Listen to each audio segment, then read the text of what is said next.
नमस्कार दोस्तों, एक बार फिर से आप सभी का बहुत बहुत स्वागत है एमजेटी एजुकेशन में। दोस्तों आज इस वीडियो के माध्यम से हम लोग चर्चा करेंगे सिंगल यूज़ प्लास्टिक के बारे में। दोस्तों रिसेंटली हुआ क्या है, मैं सबसे पहले आपको न्यूज़ बता देता हूं। तो यहाँ पर बताया जा रहा है single use plastic being band in India from जुलाई 1। तो 1 जुलाई से इंडिया के अंदर जो सिंगल यूज़ प्लास्टिक है जिसका इस्तेमाल केवल एक बार किया जा सकता है और उसके बाद उसे रिसाइकल नहीं किया जा सकता है, उस प्लास्टिक पर पूरी तरह से बैन लगाया जाने वाला है 1 जुलाई से। तो यहाँ पर बताया गया है कि ना तो हम उसका मैन्युफैक्चर कर पाएंगे, ना उसे इंपोर्ट करवा पाएंगे, ना उसका स्टॉकिंग करेंगे, डिस्ट्रीब्यूशन, सेल, इन सभी पर बैन लग जाएगा। और पॉल्यूशन कंट्रोल बोर्ड ने मेजर्स की एक लिस्ट जारी करी है जिसमें उन्होंने बताया है कि किस किस तरह से हम इस पर बैन लगाएंगे और इसको पूरी तरह से बंद कर देंगे भारत के अंदर। तो इस वीडियो में हम यही चर्चा करेंगे कि सिंगल यूज़ प्लास्टिक क्या होती है, इसका एनवायरनमेंट पर क्या इफेक्ट पड़ता है, इसके अलावा इंडिया के अंदर इसको मैनेज करने के लिए क्या क्या रेगुलेशंस लगाए गए हैं, इन सभी चीज़ों के बारे में हम चर्चा करेंगे। लेकिन दोस्तों वीडियो स्टार्ट करें उससे पहले आप इस चैनल को सब्सक्राइब कर लीजिए, जिससे आपको हमारी वीडियोज़ की नोटिफिकेशंस टाइम टू टाइम मिलती रहेंगी और आपको इसी तरह की ट्रेंडिंग वीडियोज़ हमारे चैनल पर मिलती रहेंगी। दोस्तों इसके अलावा यदि आप ग्रुप डी की तैयारी कर रहे हैं तो उसकी स्पेशल बैचेस स्टार्ट हुई हैं, जहाँ पर आपको टॉपिक वाइज क्लासेस मिल रही हैं। इसके अलावा आपको बेहतरीन सिलेक्शन स्ट्रैटेजी भी बताई जा रही है, तो अभी इसको आप ज्वाइन कर सकते हैं। आप हमारा ऐप डाउनलोड कर सकते हैं by searching MJT current affairs and GK app on the play store. यहाँ पर आपको हमारी वीडियोज़ के PDF मिल जाएंगे, यहाँ पर आपको क्विजेज मिलेंगी जिससे आप अपनी नॉलेज को टेस्ट कर सकते हैं, आपका लेवल कितना है वो आप जाँच सकते हैं। इसके अलावा यहाँ पर आपको हमारी वीडियोज़ भी मिलेंगी और मॉक टेस्ट भी मिलेंगे। तो दोस्तों प्ले स्टोर पर जाइए, इस ऐप को सर्च कीजिए, डाउनलोड कीजिए और इन सभी चीज़ों का आप लाभ उठा सकते हैं।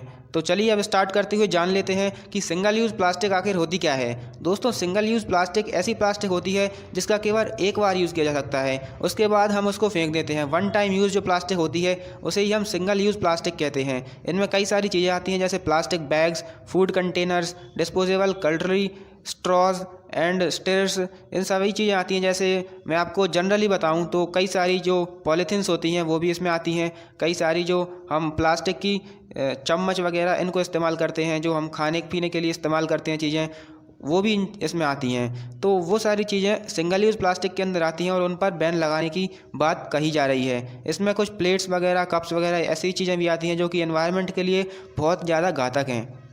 तो दोस्तों अब बात कर लेते हैं कि इसके एनवायरनमेंट पर क्या इम्पैक्ट पड़ते हैं। तो दोस्तों मैं आपको बताऊं तो यूनाइटेड नेशंस एनवायरनमेंट प्रोग्राम का ये कहना है कि यदि इस प्लास्टिक को रिसाइकल नहीं किया गया तो ये प्लास्टिक डिकम्पोज होने में कई सारे हज़ारों वर्ष भी ले सकती है। ये हाईली इन्फ्लेमेबल होती है। यदि हम इसको ज़मीन में गाड़ देते हैं तो वहाँ से ये फ्लेम कर जाती है, मतलब यहाँ से हमें लैंडफिल्स में से आग देखने को मिलती है और ये कई सारी टॉक्सिक गैसेस निकालती रहती है वहाँ से, जो एनवायरनमेंट के लिए और जो लोगों के लिए बहुत ज़्यादा हार्मफुल होती हैं। इसके अलावा दोस्तों यदि हम इसको लैंडफिल में गाड़ देते हैं, मतलब ज़मीन में इसको गाड़ देते हैं, तो ये क्या करती है, हमारे ग्राउंड वाटर को इम्पैक्ट करती है। ये वहाँ से छोटे छोटे पार्ट्स में डिवाइड हो जाती है और हमारे ग्राउंड वाटर में जाकर कई सारे ऐसे मेटल्स को मिक्स करवा देती है जिससे कि हमें बहुत ज़्यादा गहरा असर पड़ता है। दोस्तों इसके अलावा यदि हम इसे पानी में फेंक देते हैं, यदि कोई वाटर बॉडीज़ में इसे डिकम्पोज हम कर देते हैं, तो ये वहाँ के जो मैराइन एनिमल्स हैं उनकी लाइफ को इम्पैक्ट करती है। वहाँ पर ये जो मैराइन एनिमल्स होते हैं उनके एयरवेज को चॉक कर देती है जिससे कि उन्हें सांस लेने में दिक्कत आती है। दोस्तों क्या होता है कि जो मैराइन एनिमल्स होते हैं वो या तो अपनी स्किन के थ्रू या फिर किसी और वे के थ्रू अपना श्वसन की जो क्रिया होती है उसको करते हैं। तो जो प्लास्टिक होती है ये उस वाटर बॉडी के सरफेस पर तैरती रहती है और वहाँ से ऑक्सीजन को जाने में ये रोक देती है, जिससे कि वो जो जानवर होते हैं वो सांस नहीं ले पाते हैं।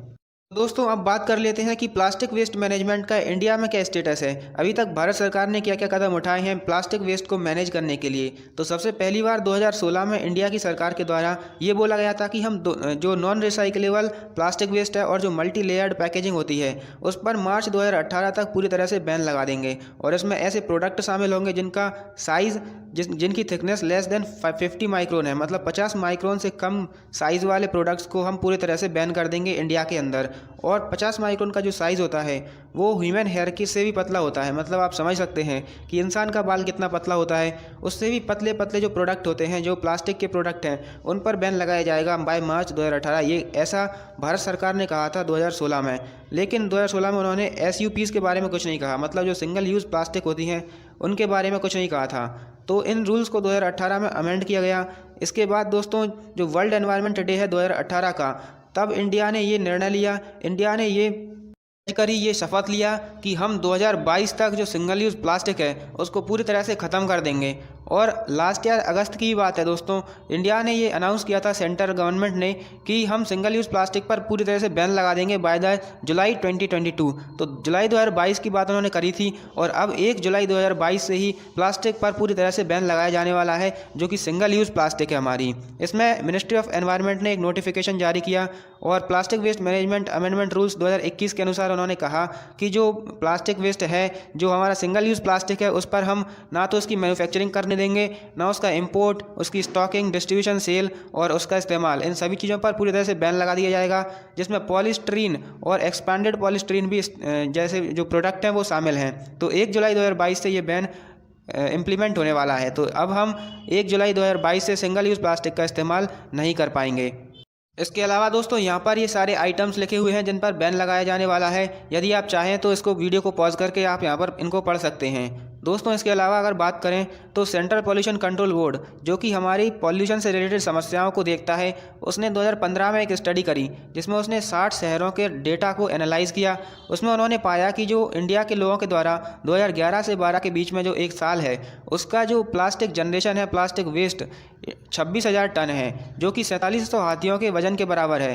तो इतनी भारी मात्रा में 2011-12 के अंदर उन्होंने पाया कि इंडिया के लोग इतना ज़्यादा प्लास्टिक का इस्तेमाल करते हैं। और अब तो ये आंकड़ा बहुत ज़्यादा बढ़ गया होगा, क्योंकि अब लगभग 10 साल इसको बीत चुके हैं। इसके अलावा दोस्तों 70% ऑफ प्लास्टिक वेस्ट इंडिया के लोगों के द्वारा कलेक्ट किया जाता है हर साल, लेकिन इसमें जो 60% वेस्ट है केवल वही रिसाइकल कर पाता है, और जो बचा हुआ 40% है, मतलब कि जो 30% वो तो कलेक्ट ही नहीं हुआ, वो इधर उधर पड़ा होगा कहीं पे। इसके अलावा जो 10% है, जो कि हमने 70% से जो हमने वापस लिया था, तो वो उसका 10% रिसाइकल नहीं हो पाता है। इसके अलावा दोस्तों यदि बात करें तो जो सेंट्रल पॉल्यूशन कंट्रोल बोर्ड है, उसने बताया था कि प्लास्टिक वेस्ट मैनेजमेंट रूल्स के अनुसार प्रत्येक स्टेट और प्रत्येक यूनियन टेरिटरी को सेंटर को अपने जो प्लास्टिक वेस्ट मैनेजमेंट है उसका डेटा देना आवश्यक है। लेकिन इसमें कई सारे स्टेट फेल हुए हैं, उन्होंने इस डेटा को सेंटर को ही नहीं दे पाया है। कई सारे स्टेट, कई सारी यूटीज़ ऐसी हैं जो सेंटर को अपना डेटा नहीं भेज पाई हैं।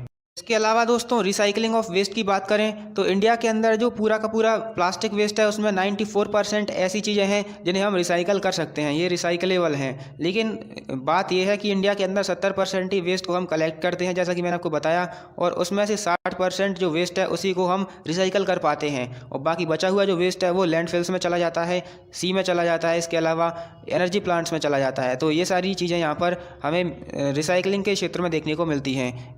और इसके अलावा दोस्तों ऐसा भी नहीं है, यदि हम किसी वेस्ट को रिसाइकल कर देते हैं तब भी हम पूरी तरह से समस्या से फ्री नहीं हुए हैं, क्योंकि जो रिसाइकलिंग प्रोसेस है वो लगातार चलती ही नहीं रहती है। 3-4 बार यदि किसी वेस्ट को हम रिसाइकल कर देते हैं, उसके बाद से उसको रिसाइकल करना मुश्किल हो जाता है और वो वेस्ट फिर से नॉन रिसाइकलेबल हो जाता है। इसके अलावा दोस्तों यदि हम बार बार रिसाइकल करे हुए प्रोडक्ट का इस्तेमाल करते हैं तो वो भी हमारी हेल्थ पर बैड इम्पैक्ट डालता है। इसके अलावा यदि हम बात करें, इंडिया के द्वारा कुछ इनिशिएटिव्स स्टार्ट करे गए थे जो कि प्लास्टिक वेस्ट मैनेजमेंट में हेल्पफुल हो सकते थे, जैसे कि Swachh Bharat mission, India plastic pact, project REPLAN, unplastic collective और गो लिटर पार्टनरशिप प्रोजेक्ट। ये इंडिया के द्वारा स्टार्ट किए हुए कुछ प्रोजेक्ट हैं जिनसे कि हम प्लास्टिक मैनेजमेंट को आसानी से कर सकते थे। इसके अलावा दोस्तों जब इंडिया ने 2018 में ये प्लेज ली थी, ये शपथ लिया था कि हम 2022 तक जो अनरिसाइकलेबल प्लास्टिक है उसको पूरी तरह से बैन कर देंगे। तो इस कारण से इंडिया के जो प्राइम मिनिस्टर हैं नरेंद्र मोदी जी को, उन्हें यूनाइटेड नेशंस एनवायरनमेंट प्रोग्राम की तरफ से चैम्पियन ऑफ द अर्थ का अवार्ड दिया गया था। इसके अलावा यदि हम बात करें यूनाइटेड नेशंस एनवायरनमेंट प्रोग्राम की, क्योंकि इसमें इसकी बात हुई है तो ये भी इम्पॉर्टेंट बन जाता है, तो इसकी बात करें तो दोस्तों इसको बनाया गया था 5 जून 1972 को, और ये एक यूनाइटेड नेशंस का ही पार्ट है। और इसमें जो है ना कि इसको बनाने का मकसद ये था कि एनवायरनमेंट से रिलेटेड जो समस्याएं आती हैं, जो चीज़ें होती हैं, उनके बारे में जो कंट्रोल यूनाइटेड नेशंस अपना बना सके। तो इसका हेडक्वार्टर है नैरोबी, केन्या में। केन्या एक अफ्रीकन कंट्री है जो कि अफ्रीका के कॉन्टिनेंट में आती है।